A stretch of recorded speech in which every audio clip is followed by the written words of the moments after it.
kalau orang yang sudah makan beras itu kemudian lantas kebudayaannya itu meningkat. Itu tidak.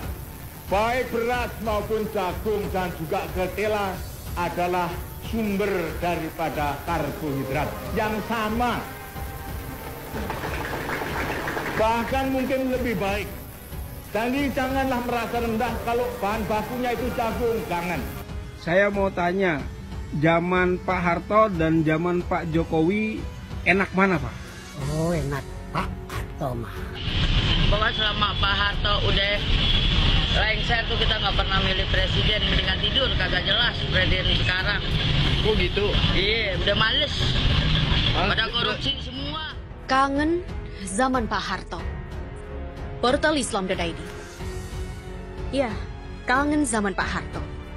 Di mana zaman tak boleh ada sekolah swasta kaya, seragam SD sampai SMA diciptakan di zaman Pak Harto. Tujuannya agar satu, si kaya dan si miskin bisa satu kelas dalam tujuan pendidikan. Kangen Eyang Harto. Zaman di mana masa-masa swasembada pangan bahkan bisa ekspor. Kita bisa hidup tenang, gak mikirin habis beras. Negara agraris bukan hanya slogan, semua dikelola dan dijamin oleh pemerintah.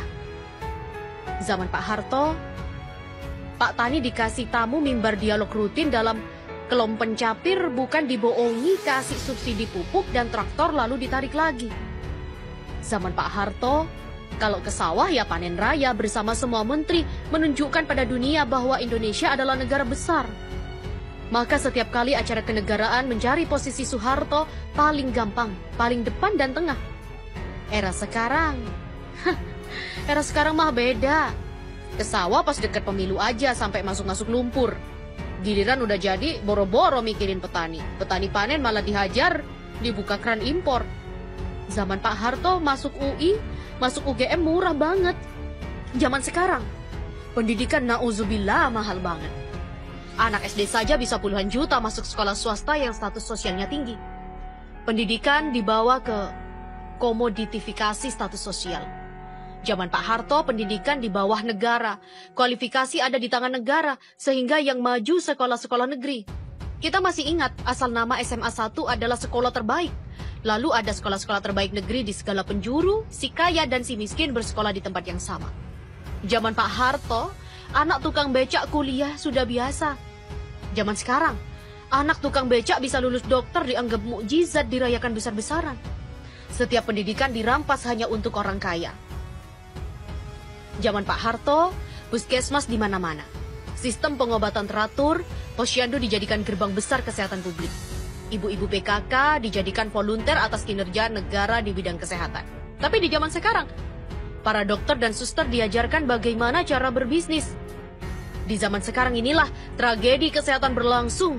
Bayi mati ditolak di rumah sakit, anak remaja mati ditolak rumah sakit. Padahal rumah sakit menjamur di mana-mana.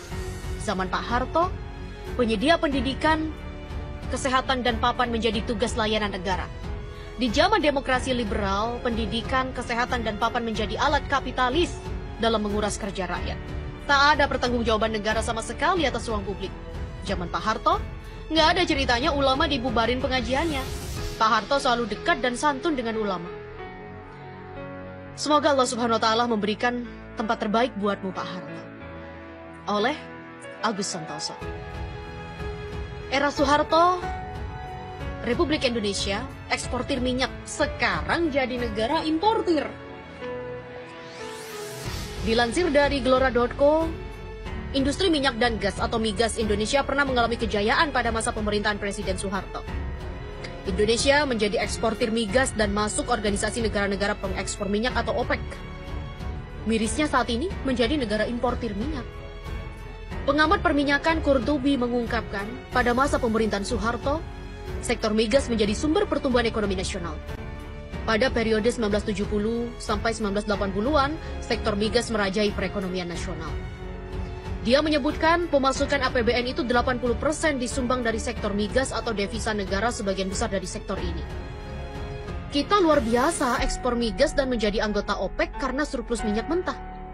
Berdasarkan hasil riset Reforminer Institute menyatakan, pada periode 1970 sampai 1990-an, sektor migas memberikan sumbangan 62,88% terhadap penerimaan negara.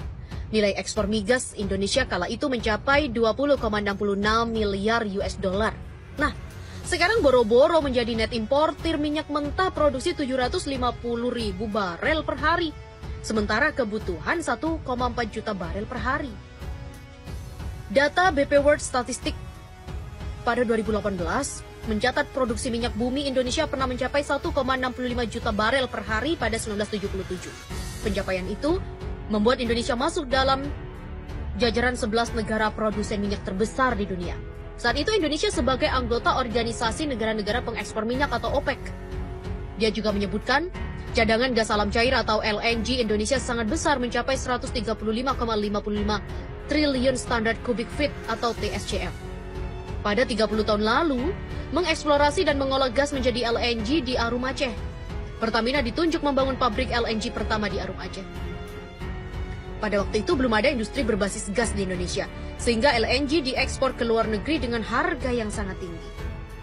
Sementara itu, Asep Saifuddin, salah satu orator dari FPI Jawa Barat, membandingkan penanganan korupsi di era Presiden Jokowi dan Susilo Bambang Yudhoyono atau SBY.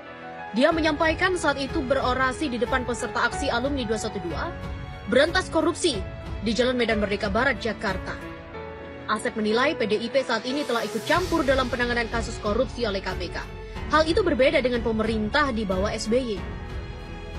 SBY tidak turut campur ketika KPK menyeret Anas atau Urbaningrum ke penjara. Ini PDIP lebih parah, kata Asep dalam orasinya di hadapan peserta. Lebih lanjut, Asep juga menuding PDIP sebagai partai paling korup saat ini. Dia mengklaim pernyataan itu berdasarkan bukti valid yang ia peroleh dari KPK. Asep berkali-kali dalam orasinya memancing dan menyudutkan peserta aksi hingga menyatakan PDIP dan Jokowi di balik korupsi yang terjadi saat ini. Se-Indonesia, dari 34 provinsi yang ada di Indonesia, dari 616 kabupaten atau kota yang paling banyak melakukan tindakan korupsi, bupatinya dari mana? Wali kotanya dari mana? Gubernurnya dari mana? Kata Asep yang langsung diiringi teriakan dari peserta aksi yang menjawab PDIP. Jangan-jangan Presiden Republik Indonesia dari PDI juga melakukan, kata dia memancing jawaban massa. Dalam orasinya, Asep juga mendesak agar KPK segera memeriksa Menteri Pendidikan Nadiem Makarim atas kebijakan barunya soal pembayaran SPP sekolah lewat GoPay. Asep menilai kebijakan Nadiem tersebut masuk dalam kategori intellectual corruption. Asep lalu menuntut agar penegak hukum tegas dalam menuntaskan kasus korupsi. Ia mengancam melakukan aksi lanjutan andai lembaga penegak hukum terkesan lambat dan mengusut kasus rasuah. Jika Kejaksaan Agung atau KPK tidak serius memberantas korupsi, agendakan aksi jilid-jilid di DPR, MPR. Kita hentikan rezim ini. Begitulah dikatakannya. Aksi 212 ini dilakukan oleh Front Pembela Islam, Gerakan Nasional Pengawal Fatwa atau GNPF Ulama, Persaudaraan Alumni atau PA212, dan beberapa ormas lainnya. Mereka menuntut aparat penegak hukum dianggap untuk menuntaskan kasus korupsi yang diduga merugikan negara triliunan rupiah. Sejumlah pengurus PDIP di berbagai kesempatan sudah berulang kali mengatakan selalu menghormati proses hukum yang berjalan. Salah satunya diucapkan Ketua DPP Puan Maharani. Dia bicara soal penanganan KPK dalam mengusut kasus dugaan suap atau PAW anggota DPR fraksi PDIP, Harun Masiku, yang hingga kini masih buron. Puan mengatakan pihaknya menghormati proses hukum yang berjalan. Ya, tentu saja, proses hukum saling menghormati dan saling menghargai tanpa melewati batas-batas yang ada. Begitulah dikatakan Puan di gedung DPR Jakarta pada Senin 20 Januari lalu. Kangen zaman Pak Harto.